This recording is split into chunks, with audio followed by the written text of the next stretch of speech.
네, 반갑습니다. 인하대학교 물류전문학원의 박민영입니다. 음,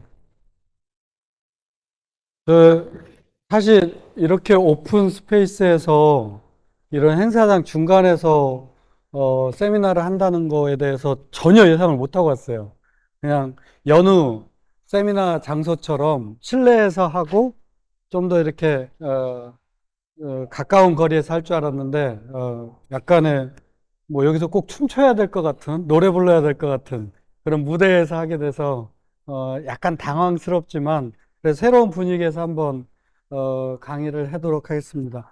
어, 지금 SCM 서밋 2025 행사의 첫 기조 강연을 맡게 돼서 저 개인적으로 굉장히 영광으로 생각하고요. 오늘 제가 30분 동안 여러분들하고 나눌 주제는 변화, 혁신, 그리고 물류. 최근에 아마 여러분들 느끼실 겁니다. 얼마나 많은 변화가 지금 진행되고 있습니까? 그리고 또 과거에 비해서 얼마나 변화의 속도가 빠른지 그걸 새삼 아마 느끼실 거라고 생각합니다.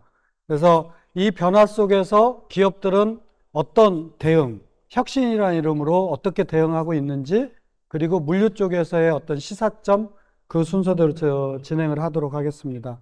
일단 제 간략한 소개고요. 제가 영광스럽게도 9월 1일자로 한국 로지스틱스 학회 회장 업무를 맡게 되었습니다. 여러분들 이 자리뿐만 아니라 나중에 11월 3일 날 우리 물류회 날 때 그때 이제 추계 학술 대회가 있으니까 그때도 많이 참여 하셔가지고 이렇게 산학 교류하는 그런 시간을 가졌으면 하는 바람입니다. 먼저 변화입니다. 왼쪽 여러분들 기준으로 왼쪽을 보시면 한 1, 20년 시차를 두고 나타난 우리 생활 속의 어떤 변화고요.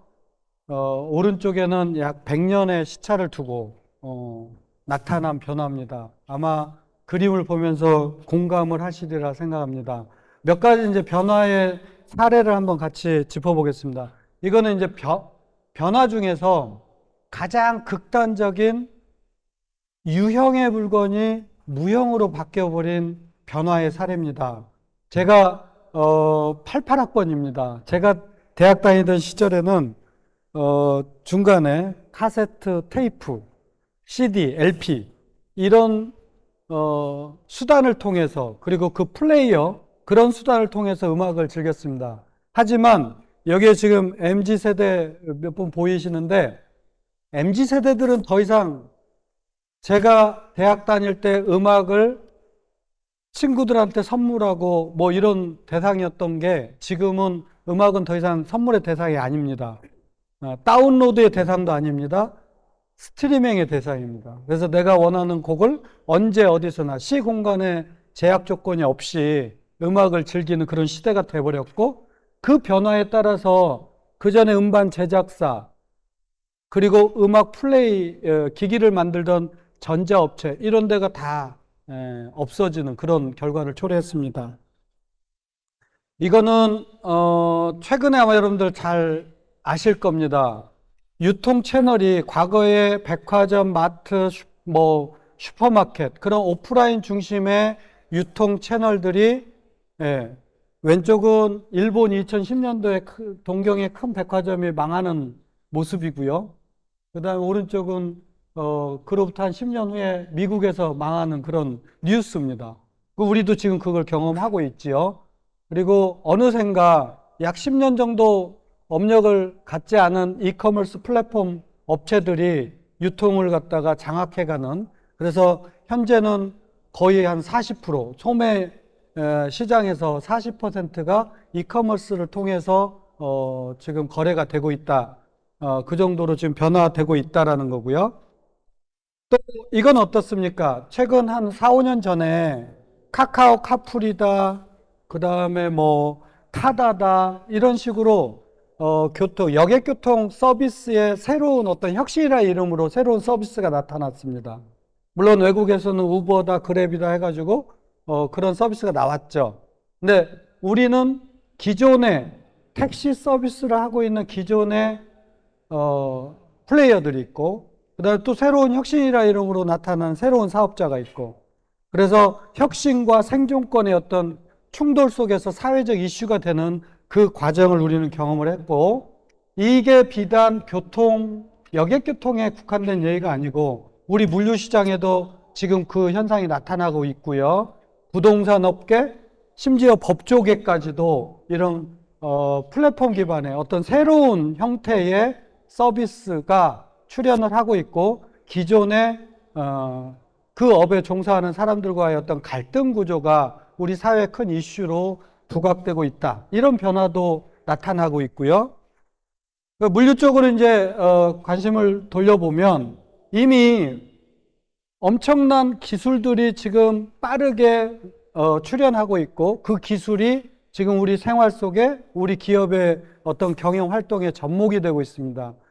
흔히 이야기하는 자율주행, 요거는 뭐 미국이나 중국 이런 데서는 자율주행 택시가 이미 상용화되고 있지만 한국은 지금 현재 시범사업 정도 수준입니다. 왜냐하면 법 제도적인 문제, 안전 문제, 보험 문제, 이런 제도적인 기반이 어느 정도 그 기술적 완결성과 함께 보장되지 않으면 이게 상용하는 데는 조금 시간이 걸릴 겁니다. 그럼에도 불구하고 자율주행이라는 기술은 이미 우리 물류 현장에서는 상용화가 되고 있다. 그것뿐만 아니라 수송 영역뿐만 아니라 물류센터에서 하는 입출구 일련의 어떤 풀필먼트의 과정들에 다 지금 무인, 자동화, 거기에서 이제 최근에는 지능화 영역, AI 기반의 어떤 운영 시스템이 상용화되고 있는 그런 변화 속에서 우리가 지금 살고 있습니다. 이게 이제 CJ 대한통운이 이 장표는 2015년도에 CJ 대한통운 물류연구소에서 만든 겁니다. 근데 CJ 대한통운이 미래의 이제 물류 환경을 갖다가 예측할 때 제가 주목하는 가장 그 당시에 주목하는 변화의 큰 흐름이 빅블러, 즉 유통과 물류의 경계가 무너지고 있다. 그것뿐만 아니죠. 제조와 물류가 경계가 무너지고, 이런 기존의 우리가 산업 분류표에 있듯이 산업 간 경계가, 업종이 지금은 무의미해진다. 우리가 이제 흔히 아마존 하면 여러분들은 어떤 업종으로 인식하십니까? 유통회사입니까? 물류회사입니까? 네. 아마존의 그 뭐 영업이익 그 구성을 보면 클라우딩 쪽에서 거의 반절 수익을 낸다 그래요. 물류가 한 25%. 그리고 나머지 기타 등등이, 우리가 흔히 아마존 하면 유통 플랫폼이라고 생각을 하는데 사실은 본질은 그게 아니다라는 거죠. 근데 클라우딩이면 정보회사입니까? 물류의 수익이 많이 나니까 물류회사입니까? 그런 업종의 경계가 이제는 무의미해지는 그런 시대에 우리가 살고 있다. 그때 이제 지금은 테스라는 조직이죠. 물류연구소가 예측한 단계별 변화 전망입니다. 그래서 아마 여러분들 공감하실 거예요. 스마트 물류 어느 정도 구현이 됐고요. 플랫폼 물류 지금 진행 중이고요. 그리고 AI 물류를 향해서 지금 움직이고 있다. 그래서 최근에 저는 이제 느낌이 뭐 대통령부터 온 나라가 AI라는 어떤 화두 속에 있는 것 같고, 앞으로 뭐 100조, 그리고 이제 민간 쪽 투자까지 합치면 수백 조가 이제 모든 기술의 지능화를, 즉 AI를 향해서 투자가 될 건데, 우리 물류업계는 상대적으로 기술 공급자들은 움직임이 있지만 상대적으로 물류 쪽에 실제 수요처인 물류 기업이나 이런 데서는 도입을 상당히 지금 주저주저 하고 있는 그런 상황인 것 같습니다. 하지만 이 변화의 방향성은 그쪽으로 갈 거다라는 게 모든 사람들의 공통된 견해인 것 같습니다. 자, 이런 변화를 잘 미리 예측을 하고 잘 대응을 해서 서바이브하는, 그래서 지금까지 살아남는 기업이 있고, 그렇지 못하면 도태되는, 그게 지금 역사적으로 지금 이게 우리나라 10대 대기업입니다. 저는 70, 80 세대라서 뭐 개풍, 뭐 극동 이런 데는 전혀 보도 듣도 못한 기업이에요. 근데 과거에는 우리나라 당당히 10대 재벌 중에 하나였죠. 근데 지금 남아있는 게 삼성하고 LG밖에 없습니다. 근데 이것도 또 5년, 10년 후에는 또 변할 수 있겠죠. 이게 이제 우리나라만에 국한된 얘기는 아닌 것 같아요. 일본이나 미국에서도 어떤 기업의 지속 가능성이라는 게 쉽지만은 않은 것 같습니다. 이거 이제 변화를 얼마나 잘 대응을 하느냐, 거기에 이제 관건이 있는 것 같습니다. 이제 이런 변화 속에서 물류 시장하고 정책 동향에 대해서 한번 살펴보도록 하겠습니다. 이 표가 산업연구원에서 2021년도에 물류 산업이 얼마나 시장이 크냐라는 것을 보여주는 장표입니다. 총 보면 한 6번째로 큰 산업이고, 보통 물류 산업은 GDP 대비해 가지고 한 8% 내외, 많은 데는 한 10%까지 올라가지만 일반적으로 한 8% 정도 이 얘기를 하는 것 같습니다. 최근에 우리나라가 2,700조 GDP 규모니까 그거를 지금 현재 기준으로 보면 약 220조 시장입니다. 결코 작지 않은 시장이라는 걸 말씀드리고요. 이 물류 시장이, 이거 한번 보십시오.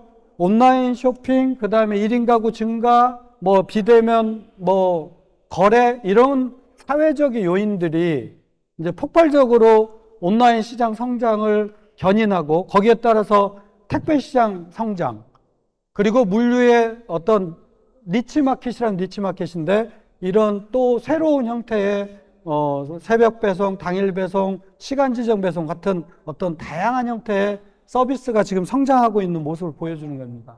근데 요즘처럼 저성장 시대, 우리가 뭐 GDP 지금 1% 넘냐 안 넘냐 가지고 정부 당국자들은 걱정을 하는데, 지금 이 이커머스 시장과 물류 시장은 10% 이상의, 두 자릿수 이상의 성장을 지금 최근 10여 년 이상을 계속 구가하고 있다. 네. 지금 이거는 이제 우리 물류 기업의 수요 기업인 유통, 산업 쪽에 나타나는 여러 가지 현상들입니다. 그래서 과거에는 단순하게 수송, 지역 간 뭐 정해진 시간에 아니면 스팟성 운송 물량을 대상으로 하는 그런 수송 영역과, 그 다음에 단말, 도시 지역 내에서 움직이는 배송 영역으로 크게 구분되는데, 택배가 일반적이었죠. 1.5일 배송, 개런티. 근데 최근에는 그렇지 않다라는 거죠. 심지어 뭐 퀵커머스입니까? 어떤 편의점이 온라인으로 들어가고 난 뒤에 30분 내에 배달 개런티를 한다. 배송 개런티를 한다. 이런 서비스까지 나오고 있고, 그 시장이 참 저도 이해를 못 하겠는데, 저희 집 주변에 엎어지면 코달대 100, 200m 안에 슈퍼든 편의점이든 다 있는데, 요즘 그 비마트 같은 그런 퀵커머스가 엄청난 속도로 성장하는 거 보면 그건 참 이해가 안 됩니다. 저도 오비가 된 모양입니다. MZ 세대들은 그냥 앉아서 뭐 이렇게 그냥 주문하는 게 아주 자연스러운 것 같습니다.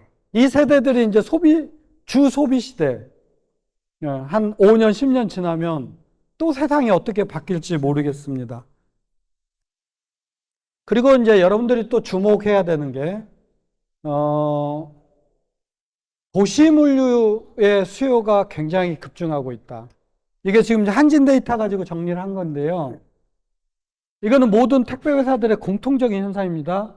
서울, 인천, 경기 수도권의 거의 7, 80%, 인구의 한 50, 한 5%가 좀 안 됩니다.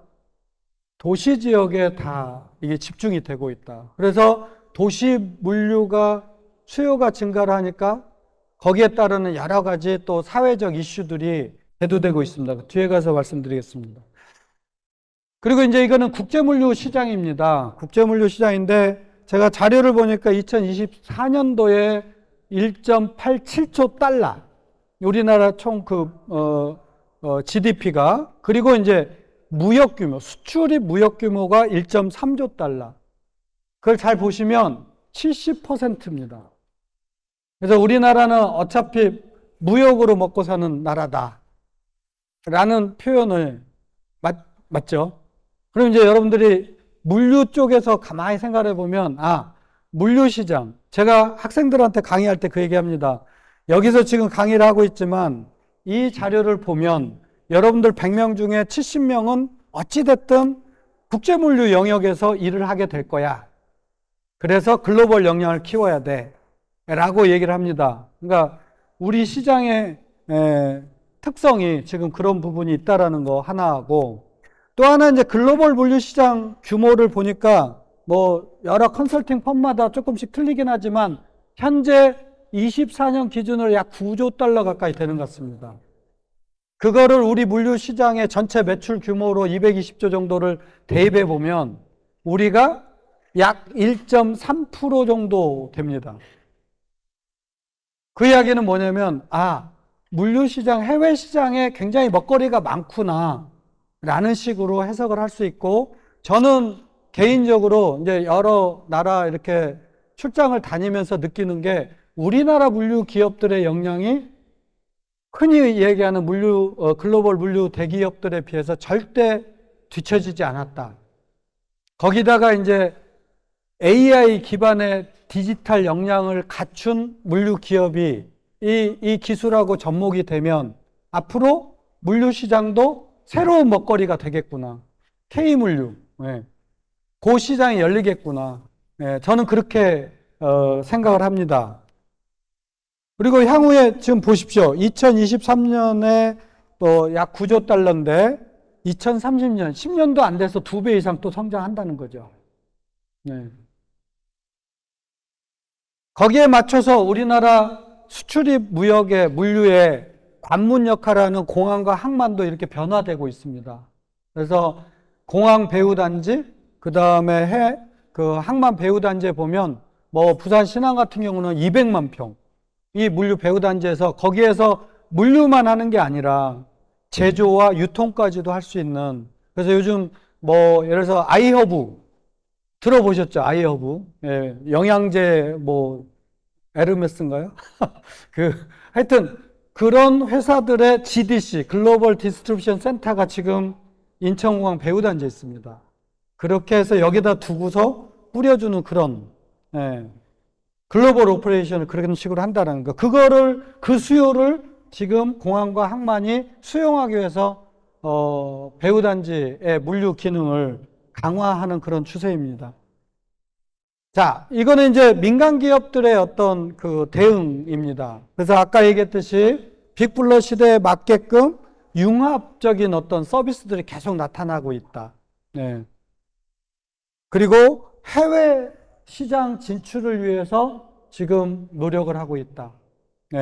그리고 어떤 정보화, 자동화, 지능화, 이런 어떤 기술 개발을 운영에 접목시키려는 노력이 진행되고 있다. 그리고 정부 사이드에서는 물류시설, 이커머스는 기본적으로 상거래와 그 다음에 물건을 사고 파는 그런 거래 행위와 거기에 수반되는 금융은 온라인으로 처리가 됩니다. 그건 무형입니다. 하지만 거기에서 수반되는 물동량은 피지컬 월드로 움직일 수밖에 없는 그런 특성을 갖고 있기 때문에 반드시 물류센터가 필요합니다. 그리고 운송 시스템이 필요합니다. 배송 시스템이.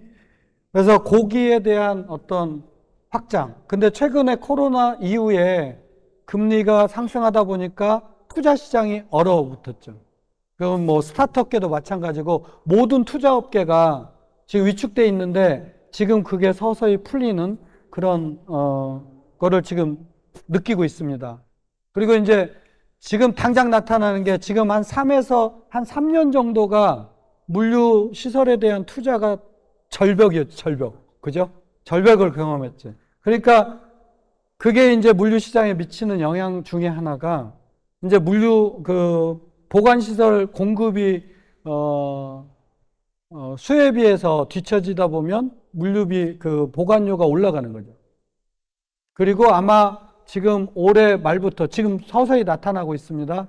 그 투자가 또 이제 당분간 확대가 되겠죠. 근데 그 물류 시설 같은 투자는 최소한 5년 정도 계획 시작해서부터 운영까지 들어가는데 5년이라는 세월이 필요합니다. 시간이. 그래서 당분간은 물류 공급이 부족하다. 그러면 보관료, 물류비가 올라갈 수밖에 없는 그런 구조적인 문제가 있습니다. 그래서 정부에서도 물류시설 확대를 위해서 공공부지를 어떻게 하면 업체들한테 공공부지 활용할 수 있도록 그런 노력들을 지금 하고 있습니다. 자, 이제 이런 기업들에 대응해서 한 가지 이제 제가 현대자동차가 최근에 아마 여러분들 이런 기사들 보셨을 거예요. 플랫폼에 투자한다, 로봇에 투자한다, 자율주행에 투자한다. 그죠? 전통적인 자동차 제조회사가 왜 플랫폼에, 왜 자율주행에 로봇에 투자를 할까? 시장이 지금 바뀌고 있습니다. 가장 비근한 예가 예를 들어서 그랩 같은 데서 3천억을 몇 년 전에 투자를 했습니다. 근데 그 이유가 뭐냐면 외국 같은 경우는 우버가 나타나고 난 뒤에 미국 같은 경우는 만 16세에 운전면허를 딸 수 있는데 운전면허 자체를 안 땁니다. 거기다 자율주행 차량까지 나옵니다. 그러면 면허가 필요 없는 거죠. 그러면 현대자동차 입장에서 한번 생각해 보면 미래의 자동차 고객은 누구냐? 그 구매하는 고객은 누구냐? 개인이냐? 법인이냐?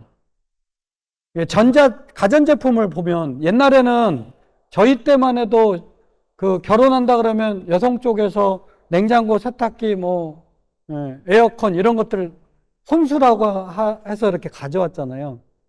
근데 그게 약간의 건축 문화가 바뀌었어요. 빌트인이라는 방식으로. 그죠? 그러니까 호텔이나 아니면 건설회사, 주택을 공급하는 건설회사가 주 고객으로, 기업 고객으로 바뀌는 거죠. 그래서 삼성전자 같은 경우, 과거 저희가 이제 삼성전자 로지텍 사내 교육을 할 때 봤던 자료인데요. 그 당시만 한 10년 전 얘기입니다. 6대 4, 개인이 6, 4가 B, 그러니까 B2B. 기업 고객이었는데 지금은 3대 7로 바뀌었습니다. 그럼 전자회사의 주 고객이 기업 B2B로 바뀐다는 거예요. 지금 자동차도 지금 그런 상황에 지금 직면해 있습니다. 그러면 미래의 고객은 플랫폼 회사죠. 자율주행 차가 더 확산이 되면 그거는 그 현상은 더 두드러질 거라고 예상이 됩니다.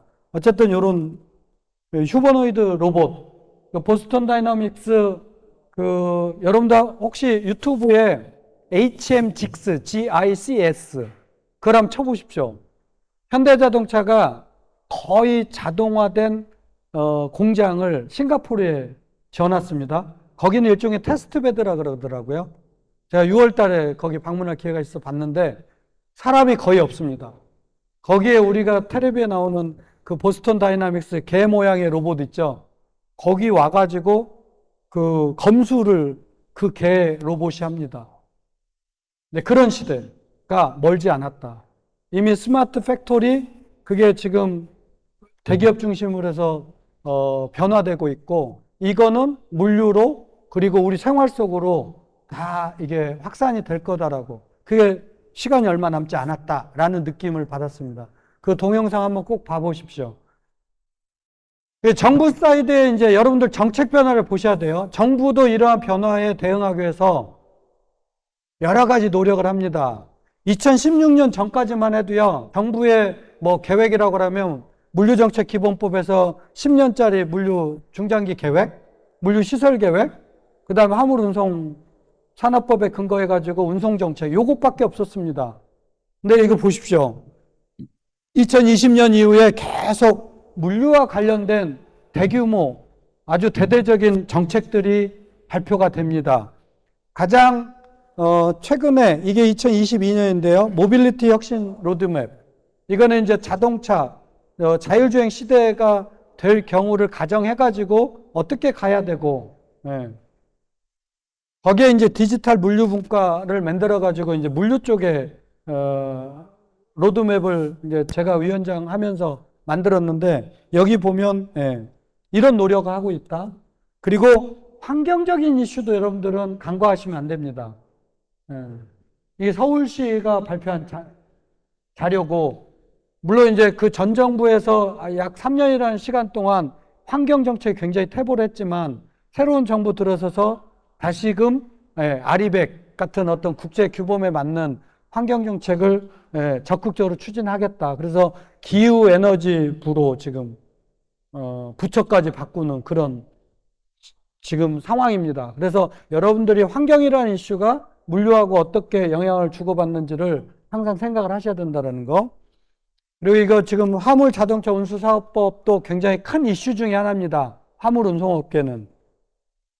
이게 이제 저는 이제 이렇게 미래를 좀 이렇게 상상을 하면서 느끼는 건데, 자율주행 트럭이 보급되면 뭐 요즘 이슈가 되는 안전운임제가 크게 의미가 없겠다 이런 생각도 듭니다. 그죠?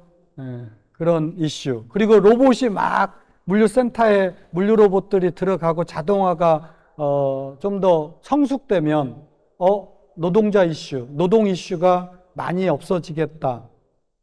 이제 그런 예상도 가능하고, 그러면 지금 현재 종사하고 있는 사람들은 그 시절에는 뭘 해야 되지? 그런 또 우려도 됩니다.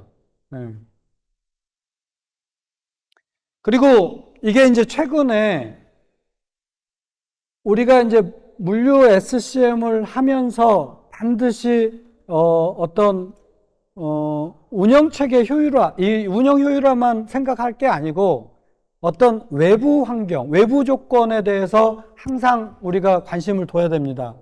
안전, 환경, 보안, 이 세 가지 주제는요, 이거는 우리나라에 국한되지 않고 모든 나라 그리고 국제사회에서 새로운 어떤 규범, 규제가 강화되는 쪽으로 계속 가고 있습니다.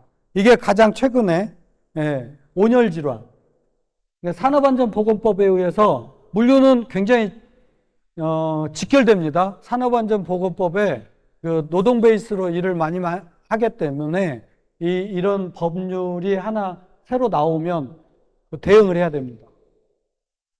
그래서 노동자들의 어떤 신체 조건을 갖다가 실시간으로 체크를 해야 되는 그런 문제도 있고, 물류 시설의 온도를 낮추려는 그런 노력도 하고 있고, 그죠? 그리고 맨 왼쪽에 보면 그 식품의약품안전처에서는 생물학적 제재물에 대해서 실시간으로 온습도 데이터를 무조건 모니터링하고 그걸 3년 동안 보관해야 되는, 의무화하는 그런 법안을 2년 전에 발효를 했습니다.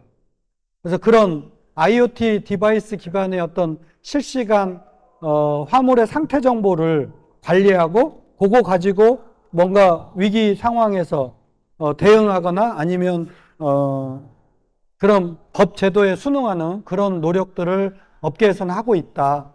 이런 부분들은 좀 여러분들이 계속 관심을 가져야 될 부분이고, 이러한 새로운 규제, 새로운 어떤 변화, 이게 기존의 운영 시스템의 접목이 될 때 효율도 높아지면서, 그리고 또 한 가지 새로운 비즈니스 기회가 생긴다. 그런 관점에서 아마 여기 전시에 나오는 회사 직원들이 많으실 것 같아서 그런 것들을 좀 강조를 해드립니다. 이게 우리나라에 국한된 문제가 아닙니다. 지금 미국 쪽에서는 식음료는 지금 조금 이게 딜레이 됐다는 기사를 본 것 같은데, 250개 농산물에 대해서 아까 바이오 의약품처럼 온도 관리하는 거를 의무화합니다. 이미 바이오 의약품은 미국에서 의무화됐고요. 그리고 이제 유럽 같은 경우는 특히 환경을 굉장히 강조를 합니다. 그래서 탄소 발자취니, 그리고 그 사람이 여권을 갖고 있듯이 화물도 유통 이력을 여권처럼, 그러면 그거를 갖다가 대비를 해야 된다는 거죠. 그게 멀지 않았다는 게 문제입니다. 당장 내년, 늦어도 2030년이면 그게 현실이다. 자, 이런 동향이 있고요. 그러면 이제 혁신 노력이 뭐가 있냐? 제가 지금 제한된 시간 때문에 시계가 없네요, 여기. 일단 최대한 빨리 해보겠습니다. 일단 저는 이제 혁신이라는 노력을 할 때 제일 먼저 중요한 게 문제를 문제로 인식 못하는 게 문제다라고 주장을 합니다. 그래서 문제인식, 뭐가 문제냐, 고객들은 뭐가 불만이냐, 우리 회사에 지금 하고 있는 방식에서 뭐가 비효율적인 요소가 있냐, 요걸 찾아야 된다. 먼저 정의를 해야 된다. 그래서 이겁니다. 지금 현재 우리 일하는 방식이 이 하단의 업무 방식입니다. 근데 여러분들이 찾아야 되는 혁신 노력은 이 아이디어가 여기에 끼워지면 이 업무 효율성은 굉장히 높아진다는 거예요. 요걸 찾는 겁니다. 이게 기술적인 솔루션이 될 수도 있고 법제도적인 솔루션이 될 수도 있습니다. 이거는 고속도로 공간에 이게 외곽순환고속도로에 처음으로 나온 상공형 휴게소입니다. 이 외곽순환고속도로에는 휴게소를 건설할 만한 양쪽에 큰 부지가 없습니다. 법적으로 15,000평 이상이 돼야 되거든요. 그러다 보니까 이 위에 상부 그거를 활용해가지고 했던 사례입니다. 자, 물류 혁신 방향은 일단 공동화, 정보화, 표준화라는 방향성을 갖고 추진해야 된다는 얘기고요. 일단 예측 기반의 의사결정, 요 시스템이 구현이 돼야 된다. 그래서 소프트웨어적인 어떤 플랫폼 개발하는 분들은 이런 것들을, 그리고 중소기업형 사스 베이스의 어떤 소프트웨어를 개발을 하십사라고 권합니다. 그리고 이 물류센터가 현재는 지금 현재 입지가 최적일지 몰라도 수요라는 건 항상 시간에 따라서 변합니다. 그러면 최적 조건이 바뀝니다.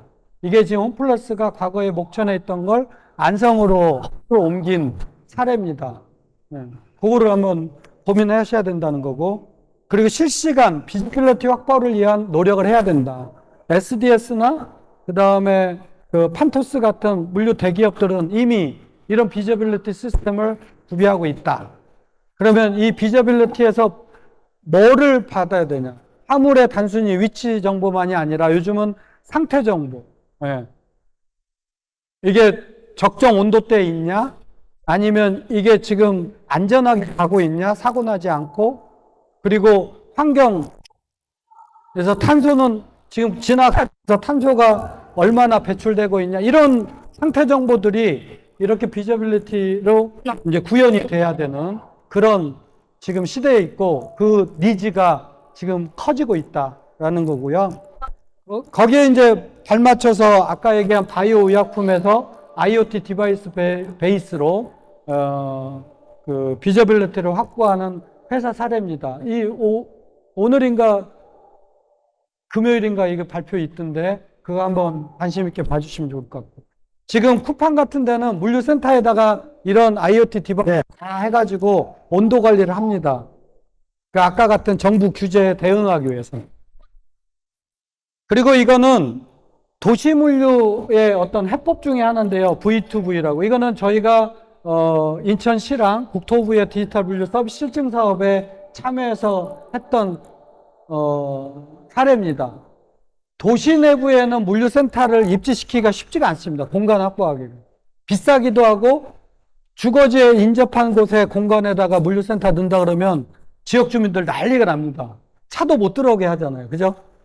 이제 이 문제를 어떻게 해소할 거냐라는 문제 인식 하에서 해법이 뭐냐? 그러면 차 대 차로 이거를 물건을 릴레이를 시켜주자.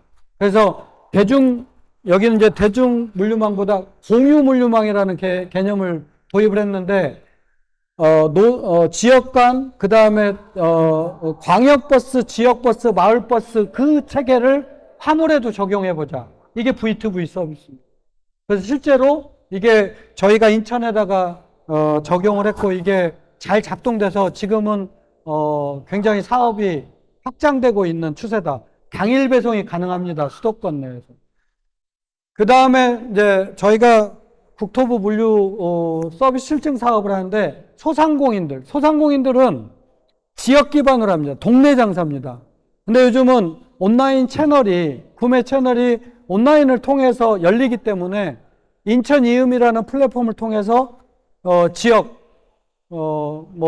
시장이든 소상공인한테 주문이 가면 택배 서비스를 이용해서 전국으로 이 서비스 영역을 확대하는, 그래서 이게 저희가 실증 사업을 해보니까 인천시 그때 참여 기업들의 평균 17% 정도가 매출이 올라가는.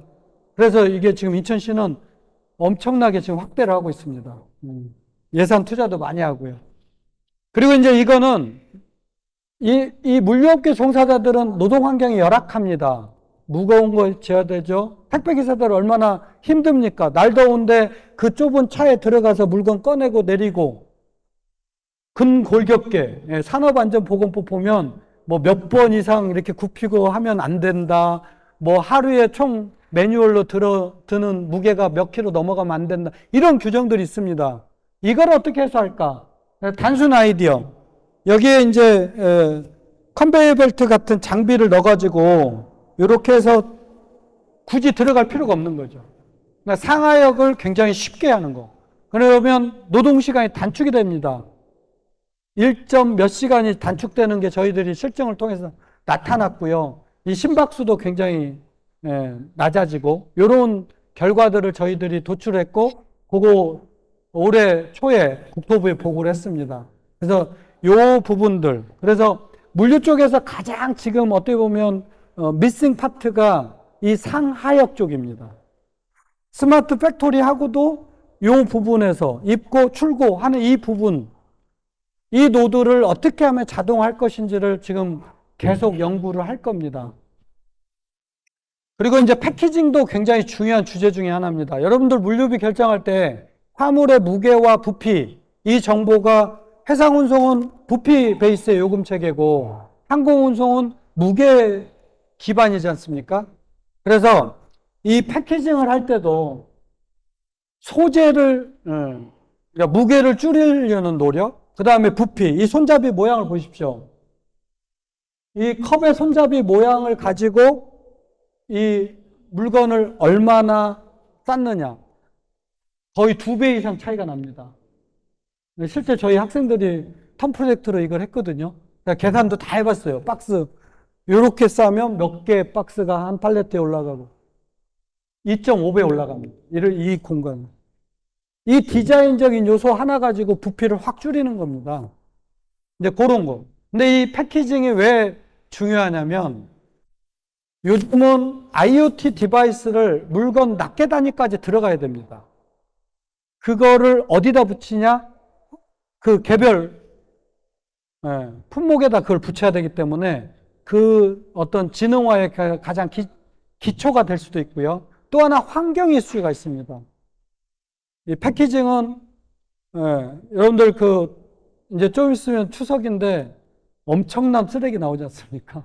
어떻게 하면 이 친환경 이슈, 이거는 우리 물류업계뿐만 아니라 우리 사회가 안고 있는 큰 이슈이기도 합니다. 그래서 이 패키징을 가지고 해법을 찾아보자라는 이제 문제 제기를 하는 겁니다. 그리고 아까 도시물류 해가지고 이제 미래형 이송 기술을 넣자. 트럭도 아니고 오토바이도 아니고 미래 공간, 요즘 지하 공간 활용하는 거. 그래서 제가 서울시 물류기본계획을 한 2년 전에 해줬는데요. 여기에 3시프트를 하자. 공간, 수단, 시간을 전환을 해가지고 해법을 찾아보자. 이게 우리만 하는 게 아니고 이 지금 지하철을 이용한 택배 시스템, 도시물류 해법으로 지금 R&D로 검토되고 있습니다. 그리고 뭐 군집주행하는 그런 자율주행 기술, 그 다음에 스위스나 독일의 어떤 새로운 운송체계, 그런 것들을 우리도 검토할 때가 됐다라는 말씀 드리고요. 위기다 하는 거는 제가 직장 생활하면서 항상 들었던 말 같아요. 위기 아닌 적은 없었던 것 같아요. 지금도 위기입니다. 그죠? 여러 가지 위기 요인이 있고.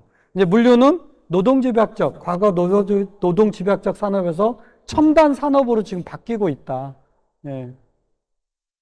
그래서 물류 기반의 어떤 새로운 비즈니스 모델을 우리가 만들어내야 된다. 아마 여기 오늘 전시하시는 많은 기업들이 그런 노력의 일환이 아닌가라고 저는 평가하고 있습니다. 그래서 물류가 영역이 워낙 넓기 때문에 여러분들이 뭔가 새로운 비즈니스를 구상을 하실 때는 반드시 내 타겟 시장, 수요를 갖다가 이해를 하셔야 된다는 거, 그걸 강조하고요. 저희도 학교 차원에서 이런 노력에 동참한다는 의미에서 물류 AX 실증센터라는 걸 만들었습니다. AI 기반의 디지털 전환, 기술을 가진 회사들이 학교랑 협력해서 실증을 해주고 그 실증된 기술로 이제 정부나 산업계 연결을 시켜줘서 확산하는 그런 모델. 그래서 물류 AX 실증센터가 있고요. 그래서 저는 이제 요거를 할 때 수요 맞춤형으로 그런 기술 개발을 해야 된다라고 주장을 합니다. 그래서 DDD라는 표현을 쓰는데 Demand Driven Development, 수요 맞춤형, 수요 기반의 기술 개발을 해야 된다. 그러니까 여러분들이 이게 제가 느끼는 게 공학, 엔지니어링 기술을 베이스로 일하는 분들은 이쪽 시장의 수요를 잘 이해를 못 하더라고요. 근데 먼저 이쪽을 이해를 하고 여기서 거꾸로 가야 된다는 거죠. 그래서 그런 R&D를 같이 저희뿐만 아니라 이런 연구기관하고 같이 하시면 여러분들한테 큰 도움이 될 거다라고 말씀드립니다. 자, 이제 마지막 장표인데요. 이게 서기 2000년 이모저모 35년 후 이렇게 했으니까 이 그림은 아마도 1960년대에 만들어진 거예요. 한번 보십시오. 달나라 가고 있죠? 소형 TV 손에서 하죠? 우리 지금 하고 있죠? 60년대에 상상했던 게 2000년대 들어와서 다 상용화 됐잖아요. 한 세대 만에. 그러니까 역사의 발전은 지금 현재 우리 살고 있는 우리들이 어떻게 상상하느냐, 어떤 방향으로 상상하느냐에 따라서 그게 미래의 모습이 될 거다라는 겁니다. 그래서 저는 집단지성의 힘을 믿거든요. 그러니까 여러분들 위치에서 한 분 한 분이 아까 비효율 아니면 고객의 니즈를 충족시키려는 그런 노력이 기술적인 개선 아니면 법제도적인 개선 이런 것들이 합쳐지면 아마 지금부터 30년 후에는 제가 어렸을 때 봤던 그 마징가 제트 그런 거 그죠?